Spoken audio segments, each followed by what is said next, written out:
वज़ीर आज़म शहबाज शरीफ की काबीना ने हल्फ उठा लिया। हल्फ उठाने वालों में 31 वफाकी वुज़रा, 3 वुज़राए मुमलिकत शामिल, मुस्लिम लीग नून के 13, पीपल्स पार्टी के 9 अरकान कौमी असम्बली शामिल। चेयरमैन सेनेट सादिक संजरानी ने वफाकी वुज़रा से हल्फ लिया। जमीयत उलमा इस्लाम के 4, MKM के 2 अरकान भी वफाकी काबीना का हिस्सा। बलोचिस्तान अवामी पार्टी और जमहूरी वतन पार्टी से एक वफाकी वज़ीर शामिल। तारिक बशीर चीमा भी वफाकी वज़ीर बन गए। वफाकी वुज़रा में ख्वाजा आसिफ, एहसन इकबाल, राना सनाउल्ला, एयाज सादिक शामिल। वफाकी वुज़रा में मिफ्ता इस्माइल, मियाँ जावेद लतीफ़, रियाज हुसैन, पीरज़ादा भी शामिल हैं। मुर्तज़ा जावेद अब्बासी, आज़म नज़ीर तारड़, सैयद खुर्शीद अहमद शाह भी काबीना का हिस्सा है, जबकि नवीद कमर, शेरी रहमान, अब्दुल कादिर पटेल, शाज़िया मरी भी काबीना का हिस्सा। सैयद मुर्तज़ा महमूद, साजिद हुसैन, एहसानुल रहमान मज़ारी भी काबीना के रुकन। आबिद हुसैन, असमत महमूद, अब्दुल वासे, मुफ्ती अब्दुल शकूर, तलहा महमूद वफाकी काबीना में शामिल। सैयद अमीनुल हक, फैसल सब्ज़वारी, मोहम्मद इसरार तरीन भी काबीना में शामिल हैं। नवाबज़ादा, शाहज़ैन बुगटी और तारिक बशीर चीमा भी 31 रुकनी वफाकी काबीना का हिस्सा। डॉक्टर आयशा गौस पाशा, हिना रब्बानी खर और अब्दुर्रहमान खान काजू वज़ीर मुमलिकत बन गए। कमर जमान कायरा इंजीनियर, अमीर मकाम और ओन चौधरी भी वज़ीर आज़म के मुशीर बन गए हैं। वज़ीर आज़म शहबाज शरीफ की काबीना ने हल्फ उठा लिया। हल्फ उठाने वालों में 31 वफाकी वुज़रा, 3 वुज़राए मुमलिकत शामिल हैं। मुस्लिम लीग नून के 13, पीपल्स पार्टी के 9 अरकान कौमी असम्बली शामिल। चेयरमैन सेनेट सादिक संजरानी ने वफाकी वुज़रा से हल्फ लिया। जमीयत उलमा इस्लाम के 4, MQM के 2 अरकान भी वफाकी काबीना का हिस्सा हैं। इसी हवाले से बात करेंगे। ब्यूरो चीफ इस्लामाबाद खावर घुमन हमारे साथ मौजूद हैं। खावर, आज काबीना ने हल्फ उठा लिया, क्या कहेंगे इस बारे से? जी, एक मुश्किल मरहला था नई हुकूमत के लिए। जाहिर है मखलूक हुकूमत है, मुख्तलिफ पार्टीज जो हैं इसका हिस्सा हैं। तो हमने देखा कि जो गैर मामूली डिले हुआ काबीना को तश्कील देने के हवाले से, तो आज काबीना बन गई है। और जाहिर है अब एक जो कोalition गवर्नमेंट है और सारी पार्टीज की नुमाइंदगी यहाँ पे मौजूद है। अब आने वाले दिनों के अंदर ये किस तरह काबीना चलेगी, बड़ा दिलचस्प मसला होगा। क्योंकि माजी में हमने देखा कि जो शहबाज शरीफ साहब हैं वो पंजाब के अंदर 2 दफ़ा चीफ मिनिस्टर रहे, 2008 से 2018 तक। तो वो एक उनका एक खास अंदाज है गवर्नर चलाने का। वो एक वन मैन शो के तौर पर माजी में वो सामने रहे हैं। अब देखना यह है कि इतनी बड़ी काबीना को साथ किस तरह वो लेके चलते हैं। जिस तरह आज तक जो हम पिछले हफ्ते 10 दिन से यही तजज़िये सुन रहे हैं कि ये इस तरह की जो है मुख्तलिफ ख्याल और ज्यादा पार्टियों के ऊपर मुश्तमिल काबीना है, उसको चलाने के लिए एक काफी जो है शहबाज शरीफ साहब को चैलेंज का सामना होगा। तो सबसे मुश्किल चैलेंज यही होगा। अब जाहिर है इस वक्त मुल्क के जो मुआशी हालात हैं, मुल्क को जो बाकी इस वक्त मसाइल दरपेश हैं, उस काबीना के सामने वो हैं। अब देखते हैं कि शहबाज शरीफ साहब इस काबीना को किस तरह आगे लेके चलते हैं। बहुत शुक्रिया आपका खावर गुमन।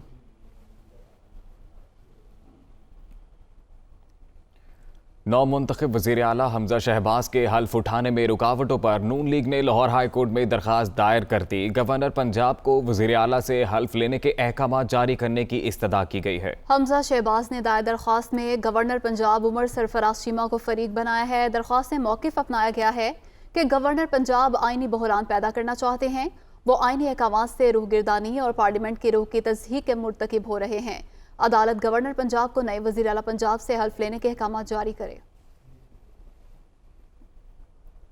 रहनुमा मुस्लिम लीग नून अताउल्ला तारड़ का कहना है कि वज़ीर आला के इलेक्शन के बाद हल्फ बर्दारी लाजमी है। फौरी तौर पर तकरीब हल्फ बर्दारी का इनेकाद किया जाए। सूबे को आइनी बहरान की तरफ ले जाया जा रहा है। आइन में तकरीब हल्फ बर्दारी को रोकने की कोई गुंजाइश नहीं है। वज़ीर आला के इलेक्शन के बाद तकरीब हल्फ बर्दारी लाजिम है और कानून में और आइन में कोई गुंजाइश नहीं है कि इसमें कोई ताखीर की जाए या कोई बहाना ढूंढा जाए। आपको तो हमने हटा दिया है। आप ठीक है 10 दिन ले ले सदर पाकिस्तान से, जिसकी तबीयत नासाज रहती है, आगे पीछे दौड़ते भागते नजर आते हैं। जिस दिन तकरीब हल्फ बर्दारी हो उस दिन बीमार पड़ जाते हैं। ये कैसा सदर पाकिस्तान है? हम अदालतों के पास आए हैं, we have come with clean hands. हम नेक नीयति के साथ आए हैं। हम आइन की उन शिकों पर अमल दरामद करवाने आए हैं जिनकी खिलाफ वर्जी आप कर रहे हैं। اور استدعا کرنے آئے ہیں کہ فی الفور تقریب حلف برداری منعقد کی جائے، کیونکہ یہ آئین کی منشا ہے، یہ قانون کی منشا ہے۔ 18 دن ہو گئے ہیں، 15 دن بعد الیکشن ہو گیا، مگر اب مزید آئینی بحران کی طرف میرے صوبہ پنجاب کو دھکیلا جا رہا ہے۔ میں 18ویں ترمیم کی منظوری تاریخ ساز کارنامہ تھا، یہ کہنا ہے بلاول بھٹو زرداری کا۔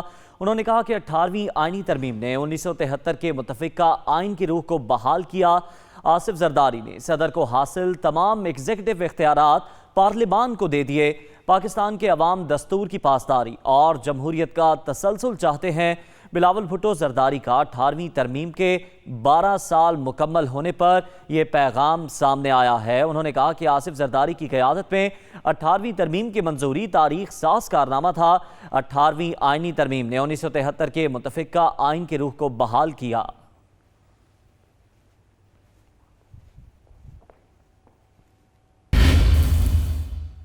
بجلی صارفین کے لیے بری خبر ہے، بجلی مزید 3 روپے 15 پیسے فی یونٹ مہنگی کرنے کی درخواست دائر۔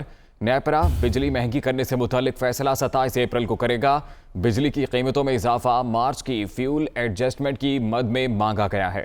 بجلی صارفین کے لیے بری خبر سامنے آئی ہے، بجلی مزید 3 روپے 15 پیسے فی یونٹ مہنگی کرنے کی درخواست دائر۔ اسی پر بات کریں گے نمائندہ دنیا نیوز علیم ملک ہمارے ساتھ موجود ہیں۔ جی علیم ملک، بتائیے گا اس حوالے سے۔ جی، بجلی صارفین کے لیے بری خبر ہے کیونکہ ماہانہ فیول ایڈجسٹمنٹ کی مانوی بجلی کی پھر 3 روپے 15 پیسے فی یونٹ مہنگی کرنے کا امکان ہے۔ اس سلسلے میں نیپرا جو ہے وہ 27 اپریل کو سماعت کے بعد فیصلہ کرے گا۔ جو سی پی پی اے نے درخواست دائر کی ہے اس کے مطابق جو ہے مارچ میں 10 ارب سے زائد یونٹ جو ہے وہ بجلی پیدا کی گئی ہے۔ اس سلسلے میں ناظرین کو یہ بتاتے چلے کہ یہ مسلسل تیسرا مہینہ ہے کہ جب عوام پر بجلی جو فیول ایڈجسٹمنٹ کی مد میں جو ہے وہ بوجھ ڈالا جا رہا ہے۔ جو آج سی پی پی اے نے درخواست دائر کی ہے اس کے مطابق پانی سے 16.35 جبکہ کوئلے سے 24.83% بجلی پیدا کی گئی، جبکہ مہنگا جو فرنس آئل ہے اس سے 10% سے زائد بجلی پیدا کی گئی ہے، اور فرنس آئل سے جو پیدا ہونے والی بجلی ہے اس کی لاگت تقریباً 22 روپے فی یونٹ رہی ہے۔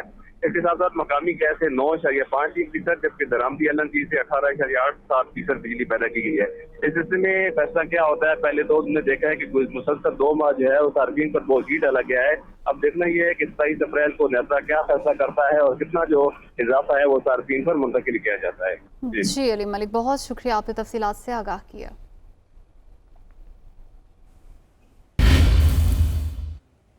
الیکشن کمیشن کی جانب سے نئی حلقہ بندیاں کرانے کا معاملہ، تحریک انصاف کی نئی حلقہ بندیوں کے شیڈیول کے خلاف سپریم کورٹ میں درخواست۔ الیکشن کمیشن کی جانب سے جاری شیڈیول غیر آئینی، غیر قانونی قرار دیا جائے۔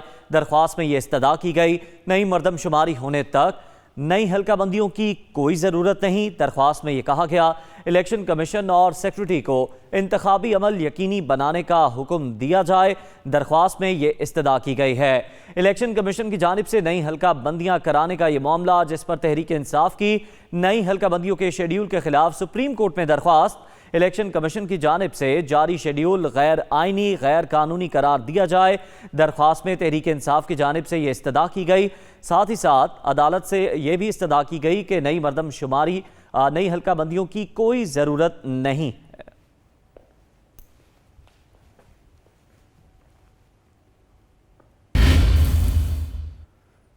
الیکشن کمیشن میں P T I funding case کی سماعت، اسکروٹنی کمیٹی نے پاکستانی اور بھارتی قوانین کا تقابلی جائزہ لیا۔ انور منصور بھارت میں کوئی شہری دوہری شہریت نہیں رکھ سکتا۔ انور منصور کی جانب سے ایسا کہا گیا۔ 3 دن درکار ہیں، دلائل مکمل کر لوں گا۔ میرے معاون وکیل اکاؤنٹس کے معاملے پر کمیشن کی معاونت کریں گے۔ الیکشن کمیشن نے مزید سماعت آئندہ ہفتے تک کے لیے ملتوی کر دی ہے۔ مزید جان لیں گے ہمارے نمائندے محسن اعجاز سے۔ محسن، آگاہ کیجیے گا۔ دیکھیے، تحریک انصاف ممنوع فنڈنگ کیس کی سماعت کل تک ملتوی کی گئی ہے، اور الیکشن کمیشن کی جانب سے یہ کہا گیا تھا کہ اس کیس کی اب روزانہ سماعت کی جائے گی۔ اسلام آباد ہائی کورٹ کے حکم کے مطابق آج ہونے والے دلائل میں پی ٹی آئی کے وکیل انور منصور نے یہ کہا کہ الیکشن کمیشن اس وقت مکمل نہیں ہے، اور 2 ارکان الیکشن کمیشن کے اس وقت ان کی تعیناتی نہیں ہو پائی، اور صرف جو الیکشن کمشنر ہیں یا جو 2 ارکان ہیں وہ الیکشن کمیشن نہیں ہوتے، بلکہ ایک مکمل جس میں تمام 4 ارکان اور چیف الیکشن کمشنر ہوں تو یہ الیکشن کمیشن کہلاتا ہے۔ تاہم انہوں نے کہا کہ وہ اس چیز کو بنیاد بنا کر کیس کو روکیں گے نہیں، اپنے دلائل دیں گے۔ اپنے دلائل میں انہوں نے آج یہ کہا کہ اسکروٹنی کمیٹی نے پاکستانی اور بھارتی قوانین کا تقابلی جائزہ لیا۔ जबकि भारत में कोई शहरी दोहरी जो शहरियत है वो नहीं रख सकता, और पाकिस्तानी कानून के मुताबिक दोहरी शहरियत रखने वाले सियासी जमातों को फंड्स दे सकते हैं। अनवर मंसूर ने अपने दलाइल में ये भी कहा कि स्क्रूटनी कमेटी ने अकबर एस बाबर के फराहम करदा दस्तावेजात को दुरुस्त करार नहीं दिया, जबकि अकबर एस बाबर दस्तावेजात लहरा कर सियाको सबाक से हटकर गुफ्तगू करते हैं। उन्होंने ये भी आज कमीशन को बताया कि 3 दिन उन्हें दरकार हैं और 3 दिन में वो इस केस के सिलसिले में जो अपने दलाइल हैं उन्हें मुकम्मल कर लेंगे। और इस मौके पर उन्होंने कहा कि जो उनके मुआविन वकला हैं वो अकाउंट्स के मामले पर इलेक्शन कमीशन की मुआवनत करेंगे। और इसके साथ साथ उन्होंने कल की समाअत के हवाले से कहा कि मैंने गुज़िश्ता समाअत पर भी आगाह किया था कि 20 अप्रैल से दस्तयाब नहीं होगा और अब अगले हफ्ते मुसलसल 3 दिन समाअत करेंगे। इस पर अब इलेक्शन कमीशन ने इस केस की जो समाअत है उसे कल तक मुलतवी कर दिया है। कल तक के लिए समाअत को मुलतवी किया गया है। शुक्रिया आपका मोहसिन एजाज। शाह महमूद कुरैशी का कहना है कि तहरीक इंसाफ पर ही क्यों फोकस है, इम्तियाजी सलूक क्यों बढ़ता जा रहा है, हमने कोई गैर कानूनी काम नहीं किया। इलेक्शन कमीशन में सब जमातों की स्क्रूटनी होनी चाहिए, वो इस्लामाबाद में मीडिया से गुफ्तगू कर रहे थे। हम देख रहे हैं और कौम भी देख रही है कि सारा फोकस जो है वो तहरीक इंसाफ पे किया जा रहा है। हमने कुछ पोशीदा रखने की हमें ज़रूरत नहीं है क्योंकि हमने कोई गैर कानूनी काम किया नहीं है। दीगर जमातें जिनकी स्क्रूटनी होनी थी उनका क्या बनेगा, वो उनका केस क्यों नहीं सुना जा रहा, इम्तियाजी सलूक क्यों बढ़ता जा रहा है। दीगर सियासी जमातों को भी यहाँ बुलाया जाए और उनके अकाउंट्स को भी स्क्रूटनाइज किया जाए और जिस पैमाने पर हमें परखा जा रहा है उसी पैमाने पर उनको भी परखा जाए। पीटीआई रहनुमा फरूख हबीब का कहना है कि सुप्रीम कोर्ट का हुक्म है तमाम जमातों के अकाउंट्स की तहकीकात हों। पीपल्स पार्टी ने 12 अकाउंट्स छुपा रखे हैं। 35 करोड़ का हिसाब नहीं है, सिर्फ पीटीआई की नहीं, नून लीग और पीपल्स पार्टी के अकाउंट्स की भी स्क्रूटनी की जाए। वो इस्लामाबाद में मीडिया से गुफ्तगू कर रहे थे। आला अदलिया का जो हुक्मनामा था सुप्रीम कोर्ट का कि आपने बगैर इम्तियाजी सलूक के तमाम पॉलिटिकल पार्टीज़ की आपने अकाउंट्स की जांच पड़ताल करनी है, तो मुझे बताएं कि पीपल्स पार्टी और नून लीग का केस क्यों नहीं आगे बढ़ रहा, जहां पर 65 करोड़ रुपए का हिसाब मौजूद नहीं है। ये हमारे ऑडिटर फाइनेंशियल एक्सपर्ट्स मौजूद हैं जिन्होंने रिकॉर्ड खुद देखा है। 35 करोड़ रुपए का पीपल्स पार्टी का हिसाब मौजूद नहीं है, 12 अकाउंट्स उन्होंने छुपा रखे हैं। अगर आप हुक्मनामा पीटीआई के केस में रोजाना की बुनियादों पर दे सकते हैं तो फिर इम्तियाजी सलूक नहीं हो सकता। फिर पीपल्स पार्टी नून लीग के केस में भी वही उसी कानून की नज़र से देखना है, वो कानून की किताब बदल नहीं जाती। अहम खबर है, वज़ीर आज़म से मुत्तहिदा अरब अमारात के सफ़ीर हम्माद उबैद इब्राहीम की मुलाकात हुई है। अमाराती सफ़ीर ने वज़ीर आज़म को वज़ारत उस्मा का मनसब संभालने पर मुबारकबाद दी। वज़ीर आज़म का मुत्तहिदा अरब अमारात की क़यादत के लिए नेक ख्वाहिशात का इजहार, तिजारत, सरमायाकारी, तवानाई, इंफ्रास्ट्रक्चर, फूड सिक्योरिटी पर तवज्जो देने के अज़्म का इस मुलाकात में इजहार किया गया। वज़ीर आज़म से मुत्तहिदा अरब अमारात के सफ़ीर हम्माद उबैद इब्राहीम की मुलाकात हुई। अमाराती सफ़ीर ने वज़ीर आज़म को वज़ारत उस्मा का मनसब संभालने पर मुबारक दी। वज़ीर आज़म का मुत्तहिदा अरब अमारात की क़यादत के लिए नेक ख्वाहिशात का इजहार। मज़ीद जान लेंगे, हमारे नुमाइंदे यासिर मलिक हमारे साथ मौजूद हैं। यासिर, बताइएगा इस मुलाकात बारे। यासिर, इस मुलाकात से मुतालिक आगाह कीजिएगा। जी बिल्कुल, देखिए मुत्तहिदा अरब इमारात के जो सफ़ीर हैं उनकी वज़ीर आज़म से मुलाकात हुई है। मुलाकात में मुत्तहिदा अरब इमारात के पाकिस्तान में सफ़ीर हम्माद अब्दुल इब्राहीम की आज वज़ीर आज़म शहबाज शरीफ से मुलाकात हुई है और इमारात सफ़ीर ने वज़ीर आज़म शहबाज शरीफ को वज़ारत उस्मा का मनसब संभालने पर मुबारकबाद पेश करते हुए मुत्तहिदा अरब इमारात की पाकिस्तान के साथ 2 तरफ़ा तल्लुकात को मज़ीद मुस्तहकम करने की ख्वाहिश का इजहार किया है। वज़ीर आज़म ने मुत्तहिदा अरब इमारात के सफ़ीर का शुक्रिया भी अदा किया और मुख्तलिफ शोबों में पाकिस्तान और मुत्तहिदा अरब इमारात के माबैन 2 तरफ़ा ताउन को फ़रोग़ देने की कोशिशों को भी सराहा है। जी शुक्रिया आपका यासिर मलिक। इंटरबैंक में डॉलर 1 रुपया 66 पैसे महंगा हो गया है। इंटरबैंक में डॉलर 184 रुपये 20 पैसे पर ट्रेड हो रहा है। डॉलर की कदर में इजाफे का सिलसिला जारी है, जबकि इस वक्त इंटरबैंक में डॉलर 1 रुपया 66 पैसे महंगा हुआ है। बात करेंगे head of business desk Haris سمیت ہمارے ساتھ موجود ہیں۔ حارث، IMF سے مذاکرات کے بعد کچھ صورتحال میں بہتری ہو سکتی ہے، ڈالر کی قدر میں کمی ہو سکتی ہے؟ یہ امکان تو ہے، لیکن ایشو سب سے بڑا ہے کہ چیلنجز بہت سارے ہیں۔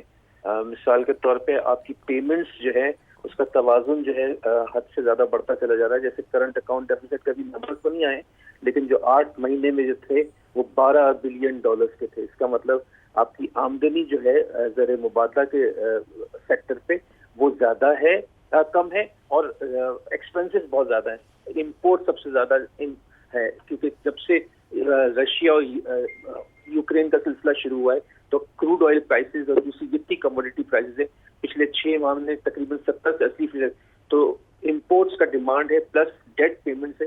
تو آپ نے جیسے کہا کہ IMF سے، جی ہاں، تھوڑی سی امید کی کرن ہے کہ IMF کی مذاکرات شروع ہونے سے دوسری بھی ان لاک ہوں گے، جیسے ورلڈ بینک اور ایشین ڈیولپمنٹ بینک کے بھی فنڈز ملیں گے، تو اس سے سلسلہ ہے کہ تھوڑا تھم سکتا ہے، لیکن اتنی زیادہ چیلنجز بہت زیادہ ہیں۔ ابھی بھی پرائم منسٹر کو پاکستان بینکنگ بزنس کاؤنسل نے لیٹر لکھا ہے جس میں سارے چیلنجز کی آگاہی کی کہ اس کو فوری سے پیش رفت جو ہے اس کو حل کیا جائے۔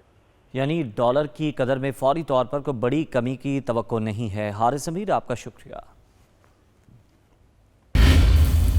پنجاب اسمبلی میں ڈپٹی اسپیکر پر حملہ کرنے اور لڑائی جھگڑے کا یہ معاملہ ہے۔ تحریک انصاف اور کاف لیگ کے 9 رہنماؤں کی سیشن کورٹ میں ضمانت کے لیے درخواستیں دائر۔ MPA مہندر سنگھ، پاکستان مسلم لیگ کے رہنما حافظ عمار یاسر نے عبوری ضمانت دائر کی۔ تحریک انصاف کے MPA شہباز احمد، محمد وارث عزیز، خیال احمد کاسترو نے ضمانتیں دائر کی ہیں۔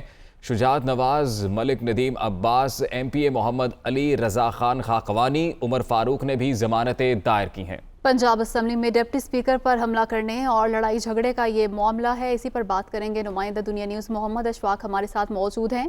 جی محمد اشفاق، بتائیے گا اس حوالے سے۔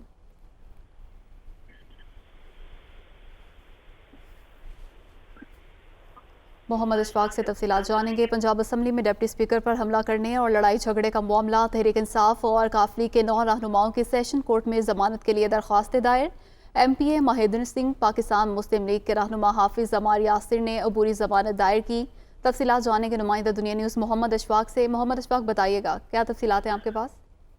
جی بالکل، سیشن عدالت میں پنجاب اسمبلی میں ڈپٹی اسپیکر پر حملہ کرنے اور توڑ پھوڑ اور لڑائی جھگڑے کرنے کا یہ معاملہ ہے، اور پاکستان تحریک انصاف اور مسلم لیگ کاف کے 9 اہم رہنماؤں نے گرفتاری کے ڈر سے عبوری درخواست ضمانتیں سیشن عدالت میں دائر کر دی ہیں، جس کی سماعت کچھ دیر بعد ہوگی۔ تحریک انصاف کے MPA شہباز احمد، MPA محمد وارث عزیز، MPA خیال احمد نے ضمانتیں دائر کی۔ اسی طرح سے پاکستان مسلم لیگ کے رہنما شجاعت نواز، تحریک انصاف کے MPA ملک ندیم عباس، تحریک انصاف کے MPA محمد علی رضا خان خاقوانی اور عمر فاروق نے عبوری درخواست ضمانتیں دائر کی۔ درخواست ضمانتوں میں یہ موقف اختیار کیا گیا ہے کہ یہ مقدمہ انتقامی کارروائی کا نشانہ بنانے کے مترادف ہے، اور تمام جو ملزمان ہیں وہ عبوری ضمانتیں کروا کر شامل تفتیش ہونا چاہتے ہیں اور اپنی بے گناہی ثابت کرنا چاہتے ہیں۔ تو اس حوالے سے یہ درخواست ضمانتیں دائر کر دی گئی ہیں، جس کی سماعت کچھ دیر بعد ہوگی۔ جی، کچھ دیر بعد سماعت ہوگی۔ محمد اشفاق، بہت شکریہ آپ کا۔ سپریم کورٹ میں جمہوریہ چیک کی ماڈل ٹیریزا پر منشیات کا کیس۔ سپریم کورٹ نے چیک ریپبلک کی ماڈل کو بیرون ملک جانے سے روک دیا۔ ٹرائل کورٹ نے ملزمہ ٹیریزا کو منشیات کیس میں 8 سال کی سزا سنائی۔ کسٹم کے وکیل کا یہ کہنا تھا۔ اپیلیٹ عدالت نے ملزمہ کو بری کر دیا۔ وکیل وقار شیخ کی جانب سے یہ بتایا گیا ملزمہ نے ٹکٹ کروا لیا ہے، 23 اپریل کو بیرون ملک روانہ ہو جائے گی۔ عدالت نے کسٹم کی اپیل پر نوٹس جاری کر کے سماعت 20 اپریل تک کے لیے ملتوی کر دی ہے۔ تو سپریم کورٹ میں آج کے روز اس کیس پر سماعت ہوئی، جس میں سپریم کورٹ نے جمہوریہ چیک کی ماڈل ٹیریزا پر منشیات کے کیس میں اس کو باہر جانے سے روک دیا ہے۔ سپریم کورٹ نے چیک ریپبلک کی ماڈل ٹیریزا کو بیرون ملک جانے سے روک دیا۔ ٹرائل کورٹ نے ملزمہ ٹیریزا کو منشیات کیس میں 8 سال کی سزا سنائی۔ اپیلیٹ عدالت نے ملزمہ کو بری کر دیا۔ وکیل وقار شیخ کا عدالت کو یہ بتانا تھا۔